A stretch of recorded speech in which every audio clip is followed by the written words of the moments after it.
The Adventures of Sherlock Holmes by Sir Arthur Conan Doyle. Adventure number 2. The Red-Headed League.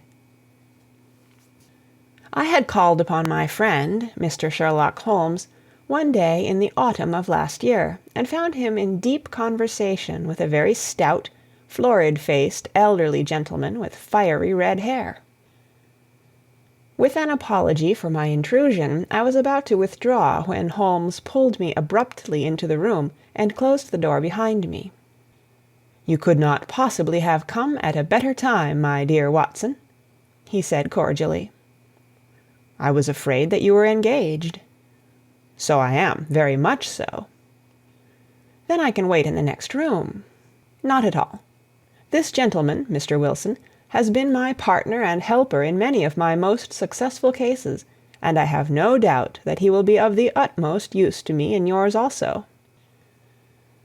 The stout gentleman half rose from his chair and gave a bob of greeting, with a quick little questioning glance from his small, fat, encircled eyes. "Try the settee," said Holmes, relapsing into his armchair and putting his fingertips together, as was his custom when in judicial moods. "I know, my dear Watson, that you share my love of all that is bizarre and outside the conventions and humdrum routine of everyday life. You have shown your relish for it by the enthusiasm which has prompted you to chronicle, and, if you will excuse my saying so, somewhat to embellish so many of my own little adventures. Your cases have indeed been of the greatest interest to me," I observed. You will remember that I remarked the other day, just before we went into the very simple problem presented by Miss Mary Sutherland, that for strange effects and extraordinary combinations we must go to life itself, which is always far more daring than any effort of the imagination. A proposition which I took the liberty of doubting. You did, Doctor, but none the less you must come round to my view, for otherwise I shall keep on piling fact upon fact on you, until your reason breaks down under them and acknowledges me to be right.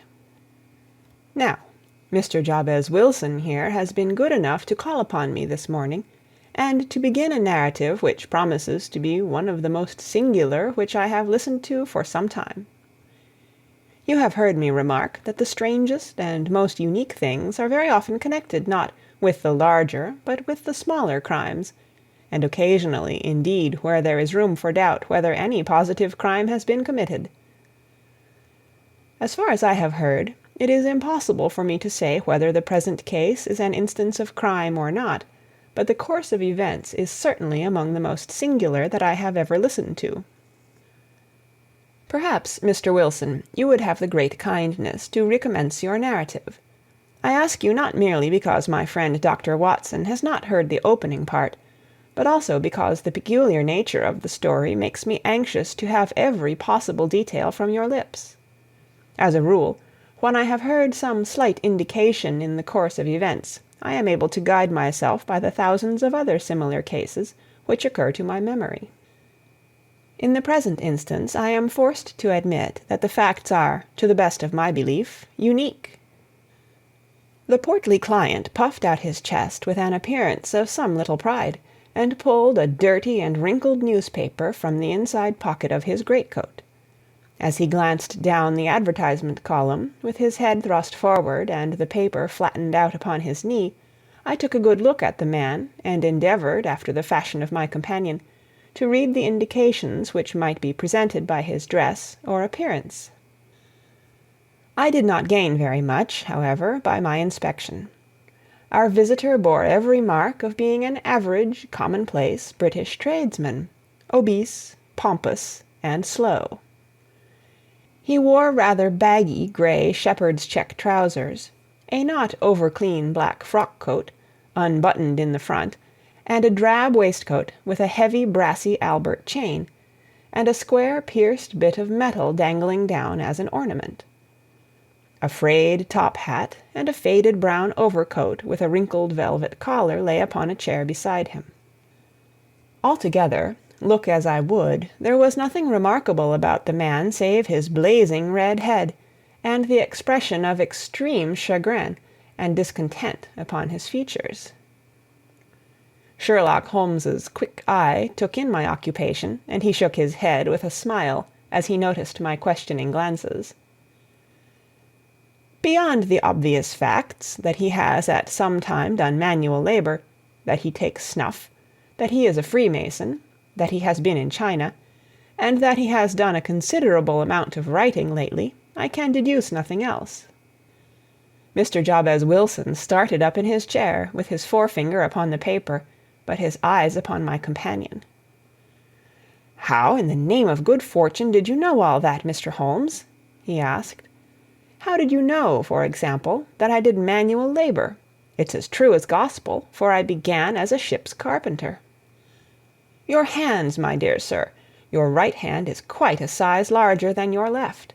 You have worked with it, and the muscles are more developed." "Well, the snuff, then, and the Freemasonry." "I won't insult your intelligence by telling you how I read that, especially as, rather against the strict rules of your order, you use an arc and compass breastpin." "Ah, of course, I forgot that. But the writing?" "What else can be indicated by that right cuff, so very shiny for 5 inches, and the left one with the smooth patch near the elbow where you rested upon the desk?" "Well, but China?" "The fish that you have tattooed immediately above your right wrist could only have been done in China. I have made a small study of tattoo marks, and have even contributed to the literature of the subject. That trick of staining the fish's scales of a delicate pink is quite peculiar to China. When, in addition, I see a Chinese coin hanging from your watch chain, the matter becomes even more simple." Mr. Jabez Wilson laughed heavily. "Well, I never," said he. "I thought at first that you had done something clever, but I see that there was nothing in it after all." "I begin to think, Watson," said Holmes, "that I make a mistake in explaining. Omne ignotum pro magnifico, you know, and my poor little reputation, such as it is, will suffer shipwreck if I am so candid. Can you not find the advertisement, Mr. Wilson?" "Yes, I have got it now," he answered, with his thick red finger planted halfway down the column. "Here it is. This is what began it all. You just read it for yourself, sir." I took the paper from him and read as follows: "To the Red-Headed League. On account of the bequest of the late Ezekiah Hopkins, of Lebanon, Pennsylvania, USA, there is now another vacancy open which entitles a member of the League to a salary of £4 a week for purely nominal services. All red-headed men who are sound in body and mind and above the age of 21 years are eligible. Apply in person on Monday at 11 o'clock to Duncan Ross, at the offices of the League, 7 Pope's Court, Fleet Street." "What on earth does this mean?" I ejaculated after I had twice read over the extraordinary announcement. Holmes chuckled and wriggled in his chair, as was his habit when in high spirits. "It is a little off the beaten track, isn't it?" said he. "And now, Mr. Wilson, off you go at scratch and tell us all about yourself, your household, and the effect which this advertisement had upon your fortunes. You will first make a note, Doctor, of the paper and the date." "It is the Morning Chronicle of April 27th, 1890, just 2 months ago." "Very good. Now, Mr. Wilson." "Well, it is just as I have been telling you, Mr. Sherlock Holmes," said Jabez Wilson, mopping his forehead. "I have a small pawnbroker's business at Coburg Square, near the city. It's not a very large affair, and of late years it has not done more than just give me a living. I used to be able to keep 2 assistants, but now I only keep 1, and I would have a job to pay him but that he is willing to come for half wages, so as to learn the business." "What is the name of this obliging youth?" asked Sherlock Holmes. "His name is Vincent Spaulding, and he's not such a youth either. It's hard to say his age. I should not wish a smarter assistant, Mr. Holmes, and I know very well that he could better himself and earn twice what I am able to give him. But, after all, If he is satisfied, why should I put ideas in his head?" "Why, indeed? You seem most fortunate in having an employee who comes under the full market price. It is not a common experience among employers in this age. I don't know that your assistant is not as remarkable as your advertisement." "Oh, he has his faults, too," said Mr. Wilson. "Never was such a fellow for photography, snapping away with a camera when he ought to be improving his mind, and then diving down into the cellar like a rabbit into its hole to develop his pictures. That is his main fault, but on the whole he's a good worker. There's no vice in him." "He is still with you, I presume?" "Yes, sir. He and a girl of 14 who does a bit of simple cooking and keeps the place clean. That's all I have in the house, for I am a widower and never had any family. We live very quietly, sir, the three of us, and we keep a roof over our heads and pay our debts, if we do nothing more." The first thing that put us out was that advertisement. Spaulding, he came down into the office just this day 8 weeks, with this very paper in his hand, and he says, "I wish to the Lord, Mr. Wilson, that I was a red-headed man." "Why's that?" I asks. "Why," says he, "here's another vacancy on the League of the Red-Headed Men. It's worth quite a little fortune to any man who gets it, and I understand that there are more vacancies than there are men, so that the trustees are at their wits' end what to do with the money. If my hair would only change color, here's a nice little crib all ready for me to step into." "Why, what is it then?" I asked. You see, Mr. Holmes, I am a very stay-at-home man, and as my business came to me instead of my having to go to it, I was often 3 weeks on end without putting my foot over the doormat. In that way I didn't know much of what was going on outside, and I was always glad of a bit of news." "Have you never heard of the League of the Red-Headed Men?" he asked, with his eyes open. "Never." "Why, I wonder at that, for you are eligible yourself for one of the vacancies." "And what are they worth?" I asked. "Oh, merely a couple of hundred a year, but the work is slight, and it need not interfere very much with one's other occupations." Well, you can easily think that that made me prick up my ears, for the business has not been over good for some years, and an extra couple of hundred would have been very handy. "Tell me all about it," said I. "Well," said he, showing me the advertisement, "you can see for yourself that the League has a vacancy, and there is the address where you should apply for particulars. As far as I can make out, the League was founded by an American millionaire, Ezekiah Hopkins, who was very peculiar in his ways.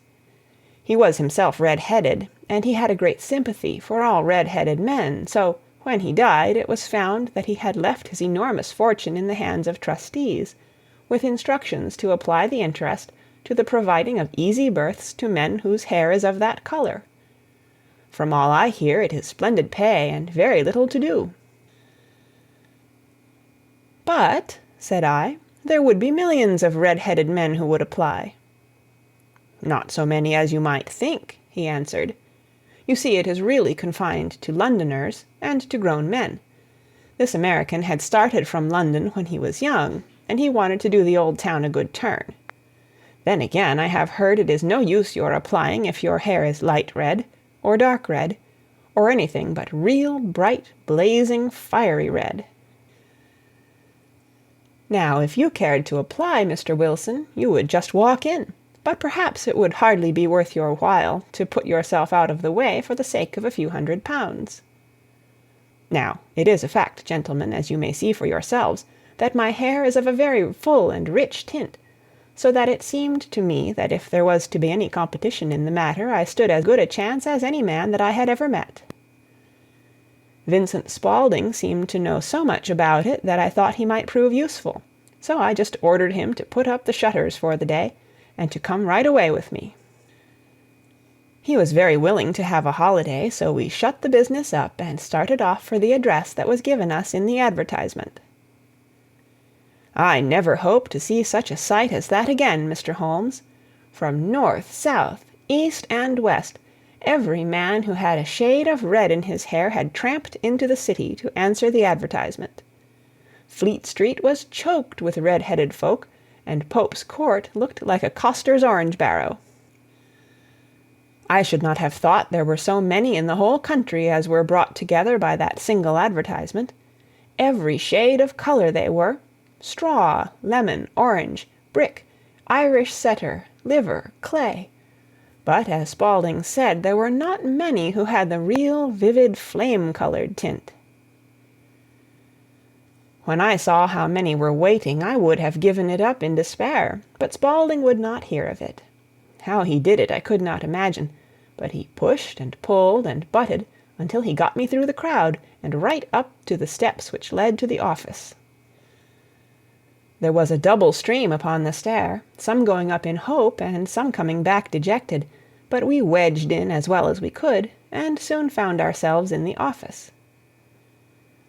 "Your experience has been a most entertaining one," remarked Holmes, as his client paused and refreshed his memory with a huge pinch of snuff.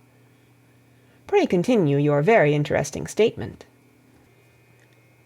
There was nothing in the office but a couple of wooden chairs and a deal table, behind which sat a small man with a head that was even redder than mine. He said a few words to each candidate as he came up, and then he always managed to find some fault in them which would disqualify them. Getting a vacancy did not seem to be such a very easy matter after all. However, when our turn came, the little man was much more favourable to me than to any of the others, and he closed the door as we entered, so that he might have a private word with us. "This is Mr. Jabez Wilson," said my assistant, "and he is willing to fill a vacancy in the League." "And he is admirably suited for it," the other answered. "He has every requirement. I cannot recall when I have seen anything so fine." He took a step backward, cocked his head on one side, and gazed at my hair until I felt quite bashful. Then suddenly he plunged forward, wrung my hand, and congratulated me warmly on my success. "It would be injustice to hesitate," said he. "You will, however, I am sure, excuse me for taking an obvious precaution." With that he seized my hair in both his hands and tugged until I yelled with the pain. "There is water in your eyes," said he as he released me. "I perceive that all is as it should be, but we have to be careful, for we have twice been deceived by wigs and once by paint. I could tell you tales of cobbler's wax which would disgust you with human nature." He stepped over to the window and shouted through it at the top of his voice that the vacancy was filled. A groan of disappointment came up from below, and the folk all trooped away in different directions, until there was not a red head to be seen except my own, and that of the manager. "My name," said he, "is Mr. Duncan Ross, and I am myself one of the pensioners upon the fund left by our noble benefactor. Are you a married man, Mr. Wilson? Have you a family?" I answered that I had not. His face fell immediately. "Dear me," he said gravely, "that is very serious indeed. I am sorry to hear you say that. The fund was, of course, for the propagation and spread of the redheads as well as for their maintenance.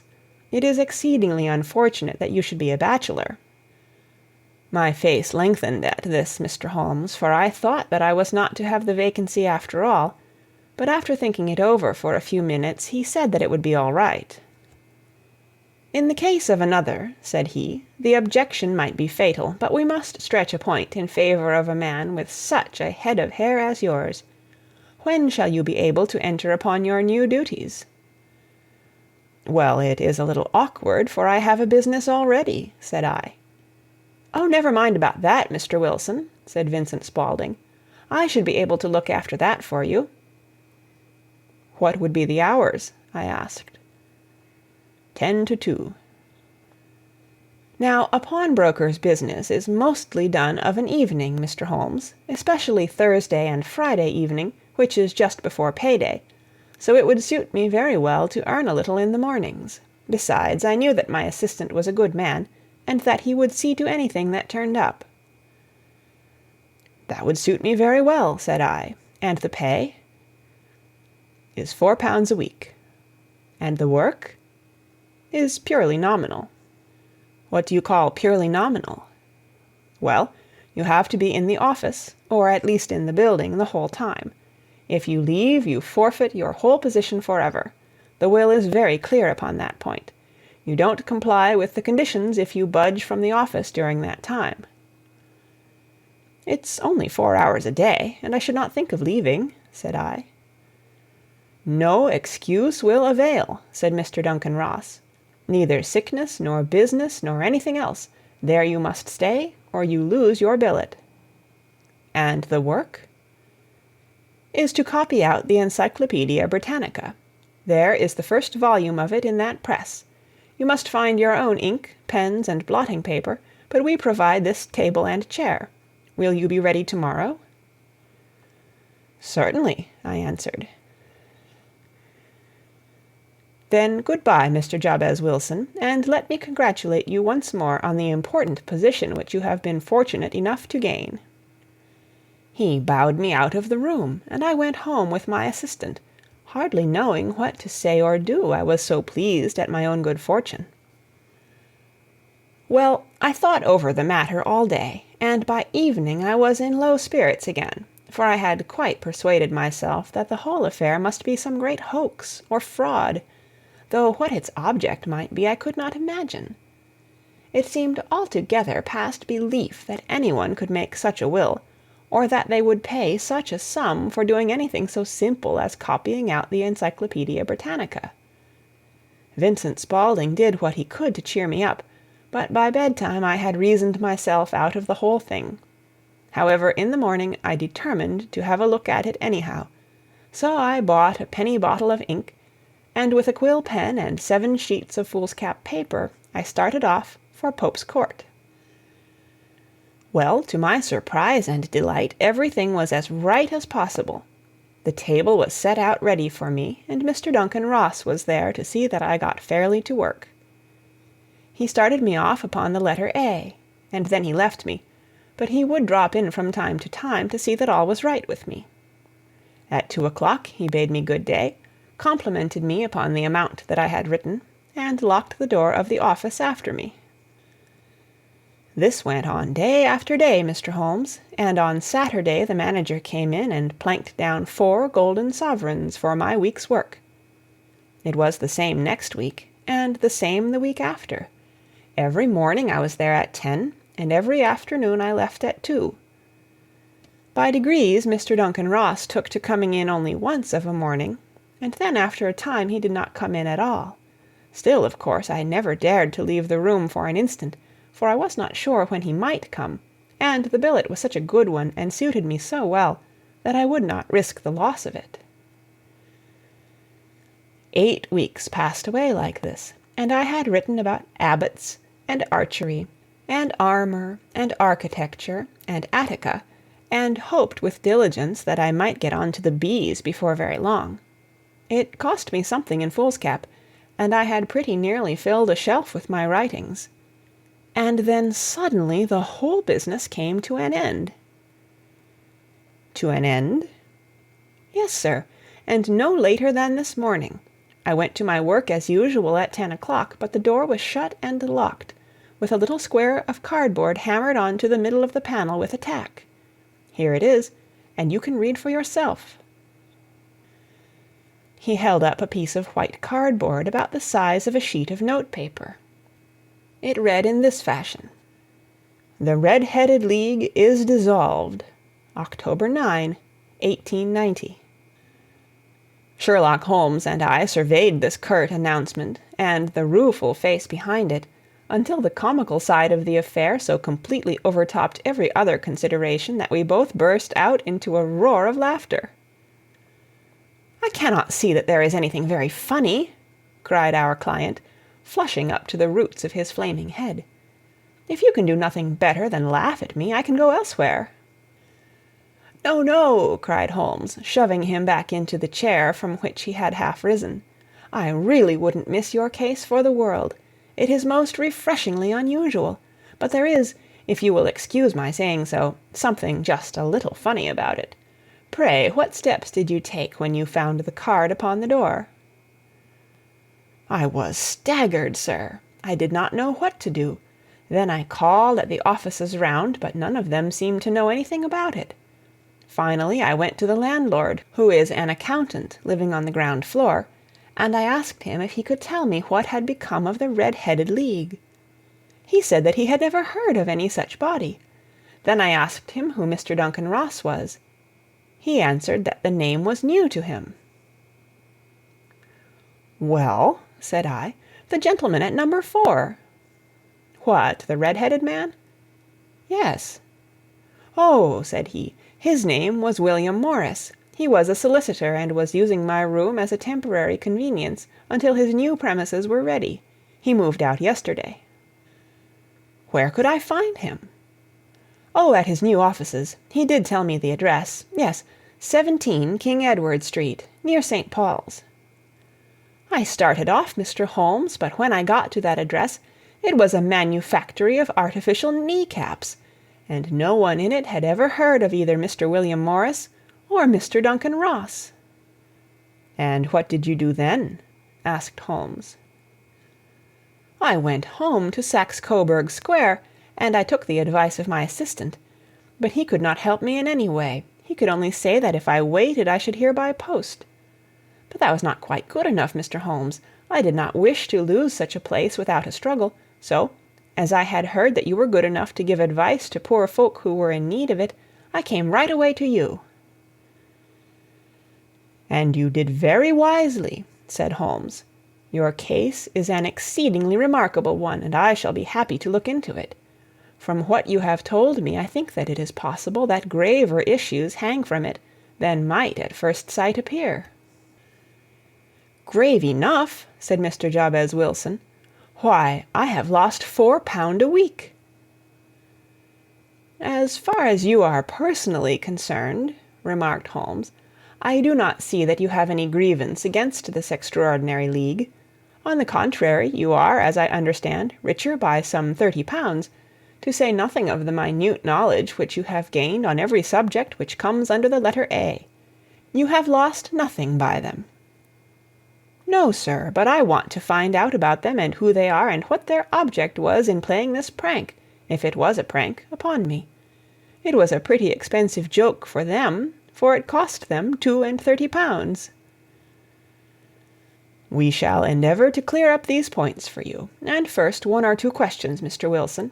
This assistant of yours who first called your attention to the advertisement, how long had he been with you?" "About a month, then." "How did he come?" "In answer to an advertisement." "Was he the only applicant?" "No, I had a dozen." "Why did you pick him?" "Because he was handy and would come cheap." "At half wages, in fact?" "Yes." "What is he like, this Vincent Spaulding?" "Small, stout-built, very quick in his ways, no hair on his face, though he's not short of 30, has a white splash of acid upon his forehead." Holmes sat up in his chair in considerable excitement. "I thought as much," said he. "Have you ever observed that his ears are pierced for earrings?" "Yes, sir. He told me that a gypsy had done it for him when he was a lad." "Hum," said Holmes, sinking back in deep thought. "He is still with you?" "Oh, yes, sir. I have only just left him." "And has your business been attended to in your absence?" "Nothing to complain of, sir. There's never very much to do of a morning." "That will do, Mr. Wilson. I shall be happy to give you an opinion upon the subject in the course of a day or two. To-day is Saturday, and I hope that by Monday we may come to a conclusion." "Well, Watson," said Holmes, when our visitor had left us, "what do you make of it all?" "I make nothing of it," I answered frankly. "It is a most mysterious business." "As a rule," said Holmes, "the more bizarre a thing is, the less mysterious it proves to be. It is your commonplace, featureless crimes which are really puzzling, just as a commonplace face is the most difficult to identify. But I must be prompt over this matter." "What are you going to do, then?" I asked. "To smoke," he answered. "It is quite a three-pipe problem, and I beg that you won't speak to me for 50 minutes." He curled himself up in his chair, with his thin knees drawn up to his hawk-like nose, and there he sat with his eyes closed, and his black clay pipe thrusting out like the bill of some strange bird. I had come to the conclusion that he had dropped asleep, and indeed was nodding myself, when he suddenly sprang out of his chair with the gesture of a man who has made up his mind, and put his pipe down upon the mantelpiece. "Sarasate plays at the St. James Hall this afternoon," he remarked. "What do you think, Watson? Could your patients spare you for a few hours?" "I have nothing to do to-day. My practice is never very absorbing." "Then put on your hat and come. I am going through the city first, and we can have some lunch on the way. I observe that there is a good deal of German music on the programme, which is rather more to my taste than Italian or French. It is introspective, and I want to introspect. Come along." We travelled by the Underground as far as Aldersgate, and a short walk took us to Saxe-Coburg Square, the scene of the singular story which we had listened to in the morning. It was a poky, little, shabby-genteel place, where 4 lines of dingy two-storied brick houses looked out into a small, railed-in enclosure, where a lawn of weedy grass and a few clumps of faded laurel bushes made a hard fight against a smoke-laden and uncongenial atmosphere. 3 gilt balls and a brown board with "Jabez Wilson" in white letters upon a corner house announced the place where our red-headed client carried on his business. Sherlock Holmes stepped in front of it with his head on one side, and looked it all over, with his eyes shining brightly between puckered lids. Then he walked slowly up the street, and then down again to the corner, still looking keenly at the houses. Finally he returned to the pawnbroker's, and, having thumped vigorously upon the pavement with his stick 2 or 3 times, he went up to the door and knocked. It was instantly opened by a bright-looking, clean-shaven young fellow, who asked him to step in. "Thank you," said Holmes. "I only wished to ask you how you would go from here to the Strand." "Third right, fourth left," answered the assistant promptly, closing the door. "Smart fellow, that," observed Holmes as we walked away. "He is, in my judgment, the 4th smartest man in London, and for daring I am not sure that he has not a claim to be 3rd. I have known something of him before." "Evidently," said I, "Mr. Wilson's assistant counts for a good deal in this mystery of the Red-Headed League. I am sure that you inquired your way merely in order that you might see him." "Not him." "What then?" "The knees of his trousers." "And what did you see?" "What I expected to see." "Why did you beat the pavement?" "My dear doctor, this is a time for observation, not for talk. We are spies in an enemy's country. We know something of Saxe-Coburg Square. Let us now explore the parts which lie behind it." The road in which we found ourselves as we turned round the corner from the retired Saxe-Coburg Square presented as great a contrast to it as the front of a picture does to the back. It was one of the main arteries which conveyed the traffic of the city to the north and west. The roadway was blocked with the immense stream of commerce flowing in a double tide inward and outward, while the footpaths were black with the hurrying swarm of pedestrians. It was difficult to realize, as we looked at the line of fine shops and stately business premises, that they really abutted on the other side upon the faded and stagnant square which we had just quitted. "Let me see," said Holmes, standing at the corner and glancing along the line. "I should like just to remember the order of the houses here. It is a hobby of mine to have an exact knowledge of London. There is Mortimer's, the tobacconist, the little newspaper shop, the Coburg branch of the City and Suburban Bank, the Vegetarian Restaurant, and McFarland's Carriage-Building Depot. That carries us right on to the other block. And now, Doctor, we've done our work, so it's time we had some play. A sandwich and a cup of coffee, and then off to Violin Land, where all is sweetness and delicacy and harmony, and there are no red-headed clients to vex us with their conundrums. My friend was an enthusiastic musician, being himself not only a very capable performer, but a composer of no ordinary merit. All the afternoon he sat in the stalls, wrapped in the most perfect happiness, gently waving his long, thin fingers in time to the music, while his gently smiling face and his languid, dreamy eyes were as unlike those of Holmes the sleuth-hound, Holmes the relentless, keen-witted, ready-handed criminal agent, as it was possible to conceive. In his singular character the dual nature alternately asserted itself, and his extreme exactness and astuteness represented, as I have often thought, the reaction against the poetic and contemplative mood which occasionally predominated in him. The swing of his nature took him from extreme languor to devouring energy, and, as I knew well, he was never so truly formidable as when, for days on end, he had been lounging in his armchair amid his improvisations and his black-letter editions. Then it was that the lust of the chase would suddenly come upon him, and that his brilliant reasoning power would rise to the level of intuition, until those who were unacquainted with his methods would look askance at him as on a man whose knowledge was not that of other mortals. When I saw him that afternoon so enwrapped in the music at St. James's Hall, I felt that an evil time might be coming upon those whom he had set himself to hunt down. "You want to go home, no doubt, Doctor," he remarked as we emerged. "Yes, it would be as well." "And I have some business to do which will take some hours.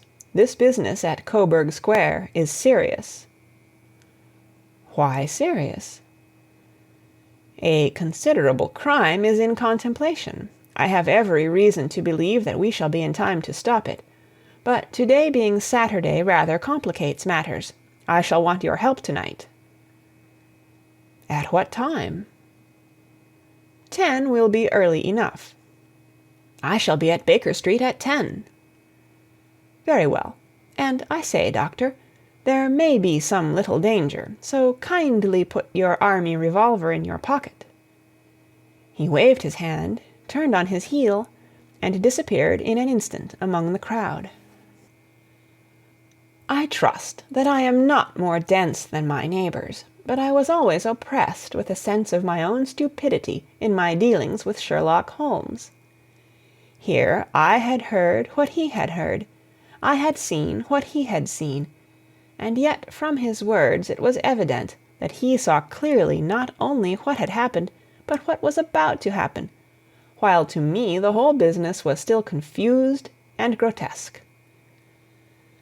As I drove home to my house in Kensington, I thought over it all, from the extraordinary story of the red-headed copier of the Encyclopedia, down to the visit at Saxe-Coburg Square, and the ominous words with which he had parted from me.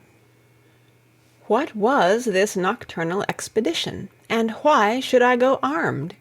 Where were we going, and what were we to do? I had the hint from Holmes that this smooth-faced pawnbroker's assistant was a formidable man, a man who might play a deep game. I tried to puzzle it out, but gave up in despair, and set the matter aside until night should bring an explanation. It was 9:15 when I started from home and made my way across the park, and so through Oxford Street to Baker Street. 2 hansoms were standing at the door, and as I entered the passage I heard the sound of voices from above. On entering his room, I found Holmes in animated conversation with 2 men, one of whom I recognized as Peter Jones, the official police agent, while the other was a long, thin, sad-faced man, with a very shiny hat, and an oppressively respectable frock-coat. "Ha! Our party is complete," said Holmes, buttoning up his pea-jacket, and taking his heavy hunting crop from the rack. "Watson, I think you know Mr. Jones of Scotland Yard. Let me introduce you to Mr. Merryweather, who is to be our companion in to-night's adventure." "We're hunting in couples again, Doctor, you see," said Jones in his consequential way. "Our friend here is a wonderful man for starting a chase. All he wants is an old dog to help him do the running down."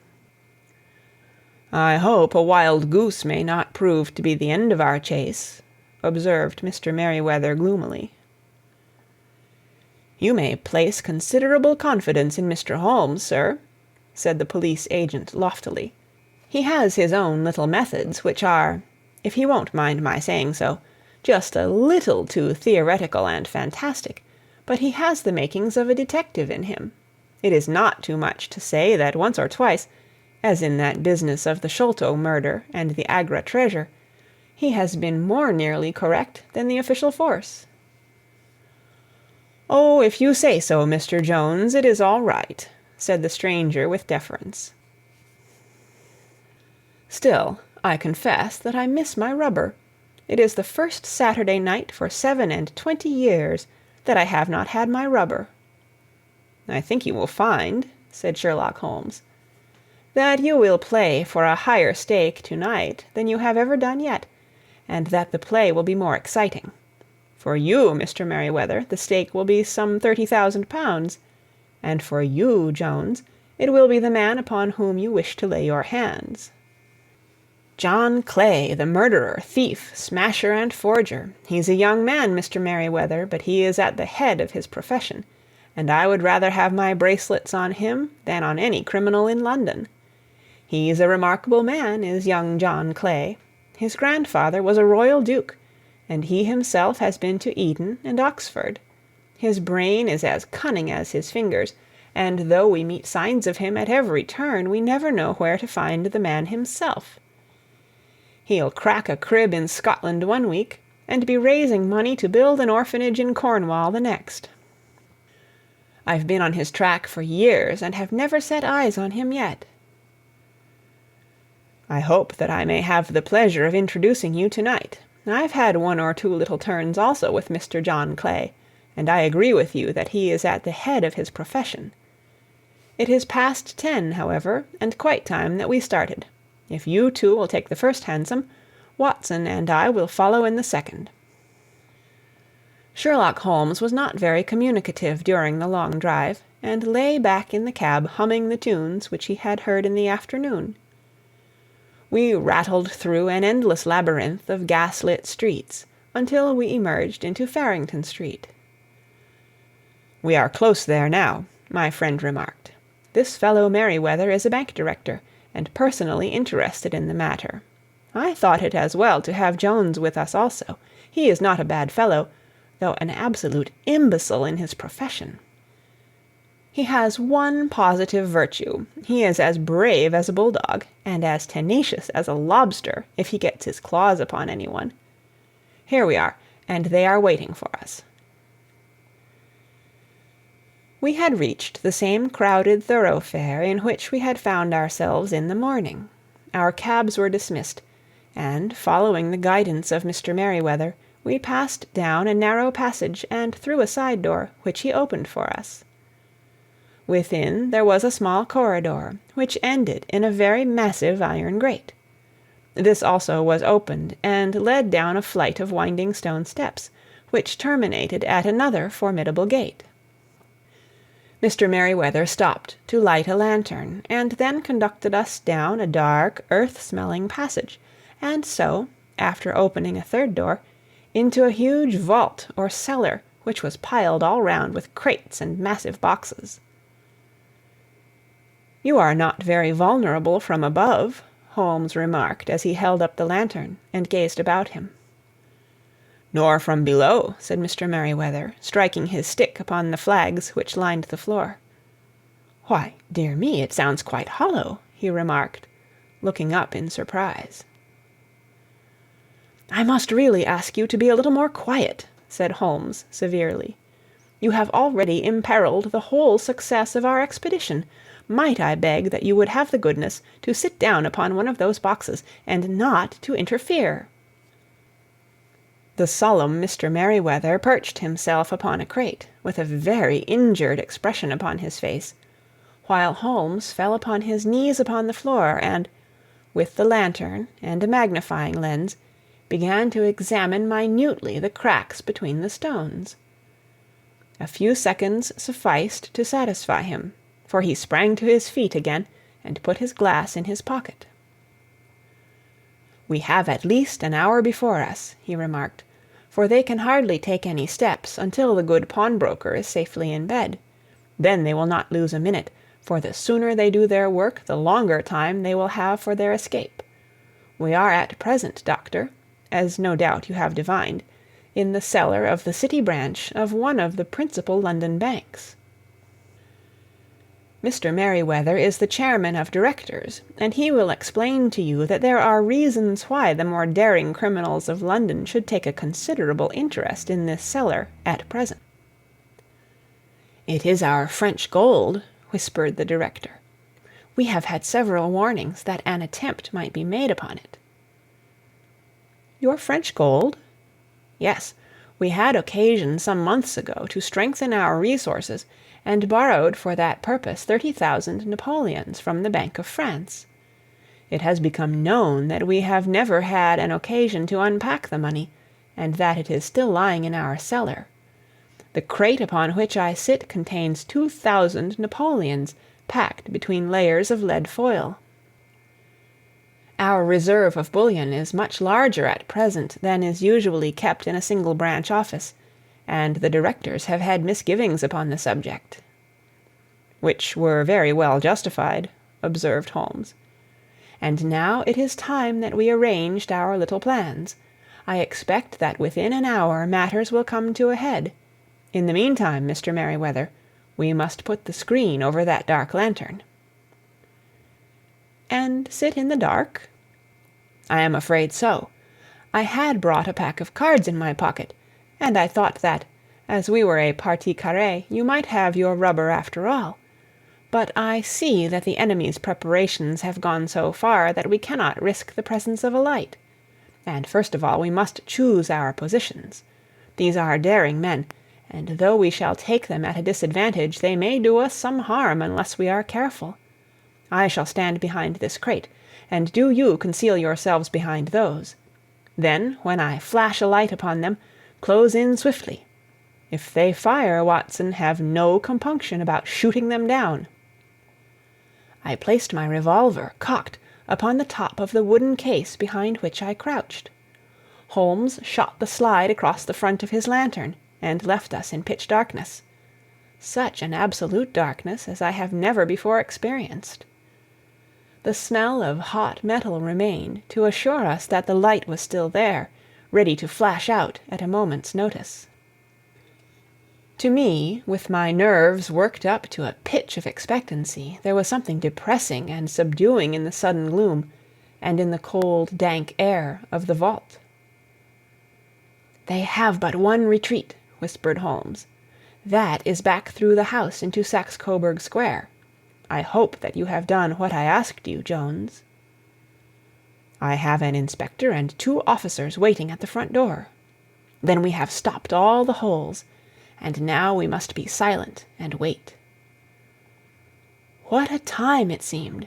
From comparing notes afterwards, it was but an hour and a quarter, yet it appeared to me that the night must have almost gone, and the dawn be breaking above us. My limbs were weary and stiff, for I feared to change my position, yet my nerves were worked up to the highest pitch of tension, and my hearing was so acute that I could not only hear the gentle breathing of my companions, but I could distinguish the deeper, heavier in-breath of the bulky Jones from the thin, sighing note of the bank director. From my position I could look over the case in the direction of the floor. Suddenly my eyes caught the glint of a light. At first it was but a lurid spark upon the stone pavement. Then it lengthened out until it became a yellow line, and then, without any warning or sound, a gash seemed to open, and a hand appeared, a white, almost womanly hand, which felt about in the center of the little area of light. For a minute or more the hand, with its writhing fingers, protruded out of the floor. Then it was withdrawn as suddenly as it appeared, and all was dark again save the single lurid spark which marked a chink between the stones. Its disappearance, however, was but momentary. With a rending, tearing sound, one of the broad white stones turned over upon its side, and left a square gaping hole, through which streamed the light of a lantern. Over the edge there peeped a clean-cut, boyish face, which looked keenly about it, and then, with a hand on either side of the aperture, drew itself shoulder-high and waist-high, until one knee rested upon the edge. In another instant he stood at the side of the hole and was hauling after him a companion, lithe and small like himself, with a pale face and a shock of very red hair. "It's all clear," he whispered. "Have you the chisel and the bags?" "Great Scott! Jump, Archie, jump, and I'll swing for it." Sherlock Holmes had sprung out and seized the intruder by the collar. The other dived down the hole, and I heard the sound of rending cloth as Jones clutched at his skirts. The light flashed upon the barrel of a revolver, but Holmes's hunting crop came down on the man's wrist, and the pistol clinked upon the stone floor. "It's no use, John Clay," said Holmes blandly. "You have no chance at all." "So I see," the other answered with the utmost coolness. "I fancy that my pal is all right, though I see you have got his coat-tails." "There are 3 men waiting for him at the door," said Holmes. "Oh, indeed, you seem to have done the thing very completely. I must compliment you." "And I you," Holmes answered. "Your red-headed idea was very new and effective." "You'll see your pal again presently," said Jones. "He's quicker at climbing down holes than I am. Just hold out while I fix the derbies." "I beg that you will not touch me with your filthy hands," remarked our prisoner as the handcuffs clattered upon his wrists. "You may not be aware that I have royal blood in my veins. Have the goodness also, when you address me, always to say 'sir' and 'please.'" "All right," said Jones, with a stare and a snigger.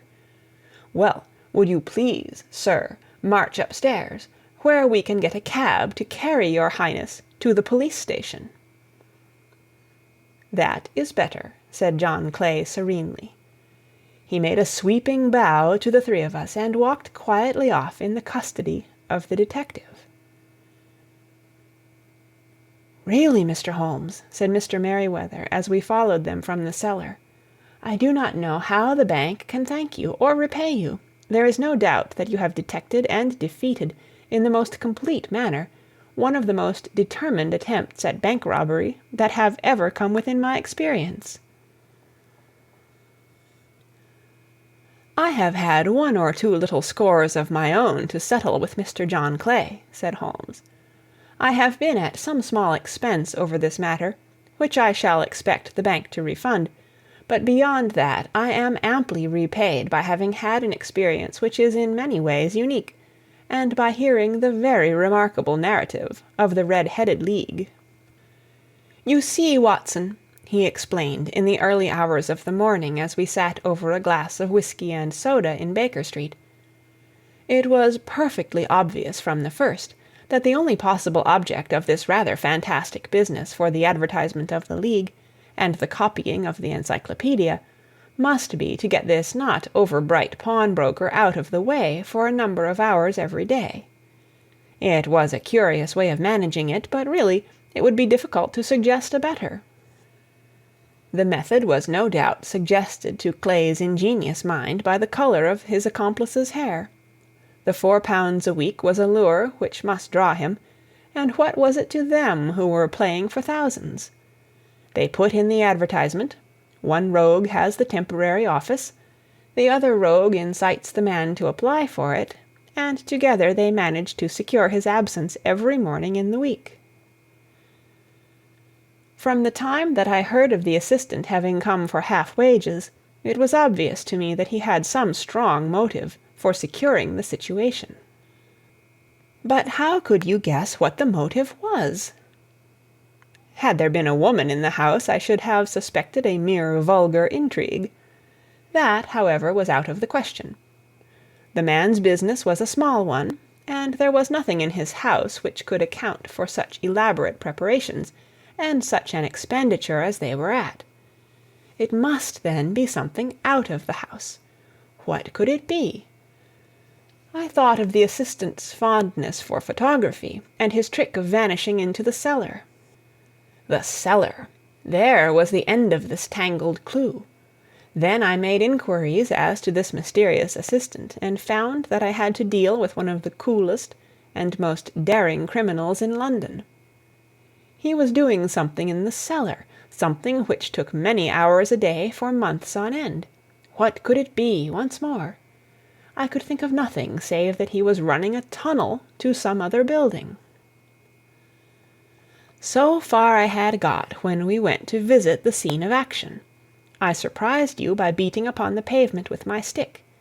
I was ascertaining whether the cellar stretched out in front or behind. It was not in front. Then I rang the bell, and as I hoped, the assistant answered it. We have had some skirmishes, but we had never set eyes upon each other before. I hardly looked at his face. His knees were what I wished to see. You must yourself have remarked how worn, wrinkled, and stained they were. They spoke of those hours of burrowing. The only remaining point was what they were burrowing for. I walked round the corner, saw the City and Suburban Bank abutted on our friend's premises, and felt that I had solved my problem. When you drove home after the concert, I called upon Scotland Yard and upon the chairman of the bank directors, with the result that you have seen. And how could you tell that they would make their attempt to-night? I asked. Well, when they closed their League offices, that was a sign that they cared no longer about Mr. Jabez Wilson's presence. In other words, that they had completed their tunnel. But it was essential that they should use it soon, as it might be discovered, or the bullion might be removed. Saturday would suit them better than any other day, as it would give them 2 days for their escape. For all these reasons I expected them to come to-night. You reasoned it out beautifully, I exclaimed in unfeigned admiration. It is so long a chain, and yet every link rings true. It saved me from ennui, he answered, yawning. Alas, I already feel it closing in upon me. My life is spent in one long effort to escape from the commonplaces of existence. These little problems help me to do so. And you are a benefactor of the race, said I.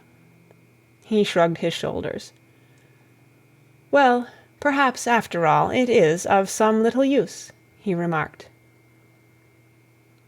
L'homme c'est rien, l'œuvre c'est tout, as Gustave Flaubert wrote to George Sand. End of adventure number 2.